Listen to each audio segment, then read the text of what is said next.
بسم اللہ الرحمن الرحیم۔ السلام علیکم ناظرین، میں طارق اسماعیل ساگر آپ کی خدمت میں حاضر ہوں۔ ناظرین کرام، اپنے استاد محترم جناب طارق نسیم صاحب جو آج کل کینیڈا میں ہیں، بچپن میں نے جوڈو کراٹے ان سے سیکھی تھی، تو میرے تو استاد ہی ہیں۔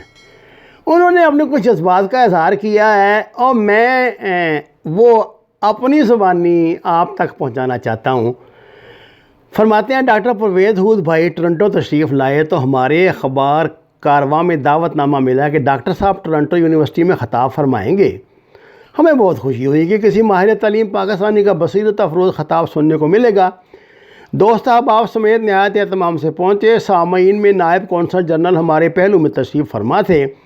ڈاکٹر ہود بھائی اسٹیج پہ تشریف لائے، اپنا لیپ ٹاپ کھولا اور تعارف کروایا کہ کشمیر میں ہونے والی انسانی حقوق کی خلاف ورزیوں پر اپنی ڈاکومنٹری پیش کر رہا ہوں۔ ہمیں بہت خوشی ہوئی کہ کوئی تو مرد حق اٹھا ہے جو دنیا کو ظلم و بربریت کا اصلی چہرہ دکھائے، کوسوں دور سے آیا ہے۔ فلم شروع ہوئی تو پہلے سر بریدہ لاشیں، گولیوں سے چھلنی لہولہان لاشیں اور بیان کرتے مرد و خواتین کو دکھایا گیا۔ کمنٹری میں کشمیر کو دنیا کا سنگین ترین انسانی المیہ بتایا گیا۔ اس کے بعد مسلح نقاب پوش دشوار گزار راستوں گھاٹیوں سے ہوتے ہوئے وادی میں داخل ہوتے دکھائے گئے۔ قصہ مختصر یہ کہ ڈاکومنٹری ناظرین کو بتا رہی تھی کہ پاکستان کی سرپرستی میں مسلح دہشت گرد وادی میں داخل کیے جاتے ہیں جو کشمیری پنڈتوں، ہندو شہریوں، فوجیوں اور پولیس اہلکاروں کو قتل کرتے اور کشمیر کو خون میں نہلا رہے ہیں۔ اب یہ بتانے کی ضرورت نہیں کہ ڈاکٹر صاحب اتنے دور سے کون سی فزکس پڑھانے آئے تھے اور وہاں کتنے بھارتی فاتحانہ مسکراہٹ کے ساتھ تالیاں پیٹ رہے تھے۔ ہمارے کونسل جنرل صاحب نے سرگوشی کی کہ ان سے پوچھیں UNO کی قرارداد کا کہیں ذکر نہیں۔ میں نے اس شریف النفس ڈپلومیٹ کا سوال نظر انداز کر کے پوچھا کہ جناب وہ مسلح گھس بیٹھیوں کو وادی میں در انداز ہوتے فلم آپ نے کیسے بنائی؟ اس سوال کے ساتھ ہی ہم پر سونا نان گریٹا ہو گئے۔ فلم شو کے بعد ہال سے نکلے تو ڈاکٹر صاحب کو لابی میں بھارتی مداحوں کے جھرمٹ میں ڈاکٹر عبدالقدیر خان کی شان میں قصیدہ خوانی کرتے پایا کہ وہ تو لوہار ہے۔ چلیں ایک شام تو برباد ہوئی، لیکن اتنا تو ہوا کچھ لوگ پہچانے گئے۔ میں تو اس کمبخت کو اپنے ریڈیو پر انٹرویو کی دعوت دینے گیا تھا اور کونسلیٹ کے لوگوں سمیت ہم سب یہی سمجھتے تھے کہ سائنس وغیرہ پر کوئی تحقیقاتی مقالہ پیش کرے گا، لیکن وہاں تو معاملہ ہی صاحب کچھ اور تھا۔ آڈیٹوریم سے نکل کر لابی میں آئے تو اسے بھارتی سفارتکاروں اور دیگر ملک دشمنوں کے ہمراہ دانت نکالتے پایا۔ وہیں میں نے اسے پوچھا کہ آپ نے ایٹمی دھماکہ ہونے کے بعد اسلام آباد میں ڈاکٹر عبدالقدیر کی علامتی قبر بنا کر جوتے مارے تھے۔ اس کا جواب کافی بیہودہ تھا، تاہم یہ جملہ دہراتا ہوں کہ وہ سائنسدان نہیں لوہار ہے۔ میں نے کہا جی وہ پلمبر ہے یا ترخان، لیکن قوم اس کی آپ سے زیادہ عزت کرتی ہے۔ ناظرین کرام، پرویز ہود بھائی انتہائی کم ظرف، متعصبانہ اور محدود علم کا مالک ہے اور یہ انڈین فنڈنگ اور حمایت سے ہی اب تک کی زندگی گزارتا آیا ہے۔ یہ طارق فتح بدبخت کی طرح انڈین نہیں ہوا کیونکہ اس کے ذمہ پاکستان میں رہ کر کام کرنے کی مہم سونپی گئی تھی، جو کہ طارق فتح کے کام سے کہیں زیادہ خطرناک تھی اور ہے۔ افسوس پاکستان کے کارپردازوں پر کہ ایسے لوگوں کو نہ صرف پاکستان میں برداشت کیا گیا بلکہ تعلیمی اداروں میں تعینات رکھا گیا تاکہ وہ نئی نسل کو اپنے مذموم اور زہریلے خیالات سے زہرناک کرتے رہیں۔ اور ڈاکٹر پرویز ہود بھائی آپ جانتے ہیں یہ کام بہت جذبے اور شدت کے ساتھ کر رہے ہیں۔ نوجوانوں کو گمراہ کرنے کے لیے وہ اسی طرح عجیب و غریب طرح کی بیہودہ فلمیں جو ان کے پاس بنائی جاتی ہیں دکھاتے ہیں، جس کے بعد خود بولتے ہیں۔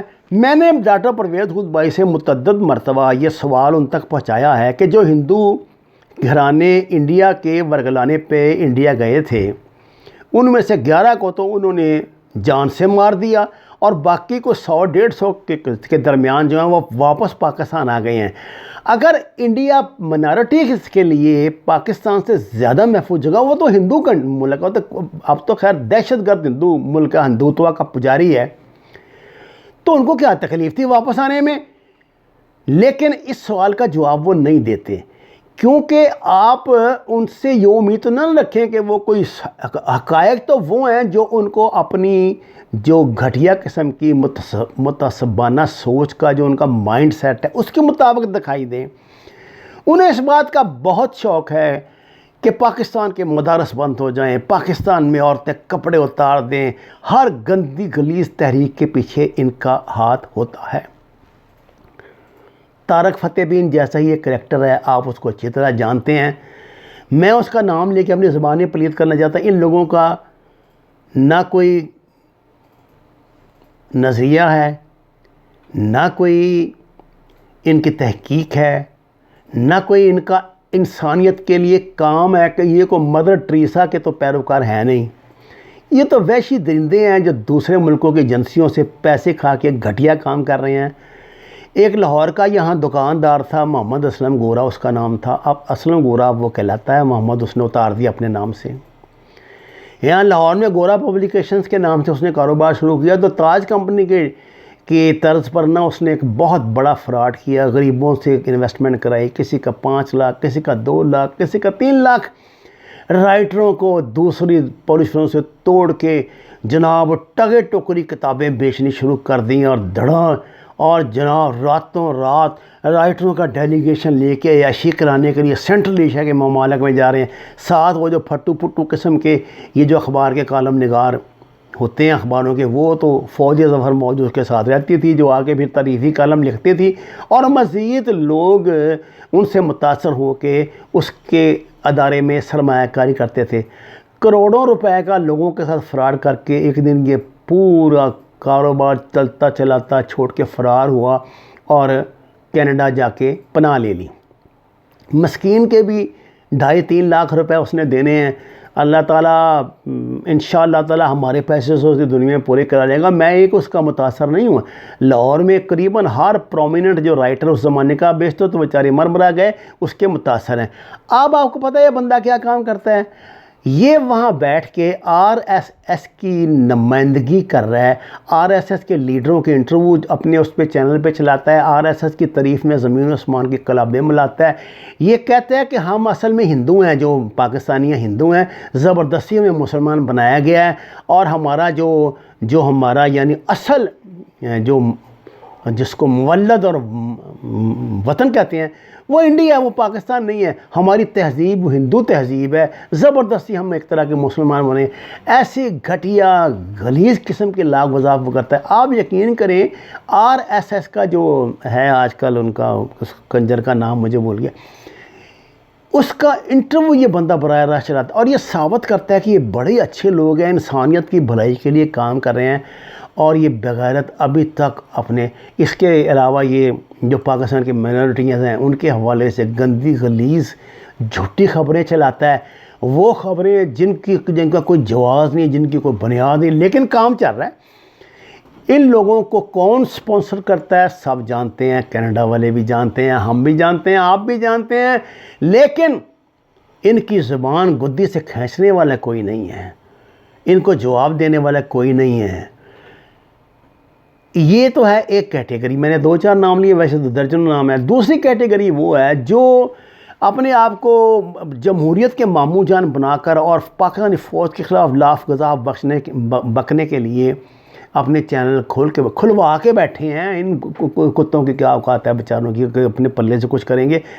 یہ جو ہمارے مفرور سیاستدان ہیں وہ ان کو پیسے دیتے ہیں، ان سے گالیاں نکلواتے ہیں، گندی زبان بولتے ہیں، وہ گھٹیا زبان بولتے ہیں۔ ایک ڈڈو جیسا بٹھایا ہوتا ہے کچھوا وہاں پہ لندن میں، دن رات وہ بھونکتا ہے اور ایسی لاف گزاف فوج کے خلاف کرتا ہے جس کا کوئی سر پیر نہیں۔ صرف یہ ہے کہ ان لوگوں کو آپ پیسے دیں، جو مرضی ان سے کروا لیں، آپ ان کو پیسے دے کے ان کے کپڑے اتروا دیں، جو مرضی کر لیں، کوئی غیر شرم حیا قومی حمیت نام کی دور دور تک چیز ان میں نہیں پائی جاتی۔ اور یہ لوگ وہ خونی لبرل دہشت گرد ہیں جو اصل میں پاکستان کا کینسر ہیں، جو اصل میں اس ملک کا روگ ہے۔ جس دن ہمارے لوگوں کو ان کی شناخت ہو گئی، جس دن ہمارے لوگوں نے ان کے اصلی چہرے دیکھ لیے، جس دن ہمارے لوگ جان گئے کہ یہ کون ہے، یقین کیجئے اس دن ہم اپنے نئے سفر کا، ترقی کے سفر کا انشاءاللہ آغاز کریں گے۔ وما علینا الا البلاغ المبین۔ ناظرین کرام، درخواست ہے قرآن و نماز کو ترجمے کے ساتھ جانیے، ہمارے چینل کو سبسکرائب کریں، لائکس دیں، سچ کے سفر میں ہمارا ساتھ دیں۔ آپ کا شکریہ۔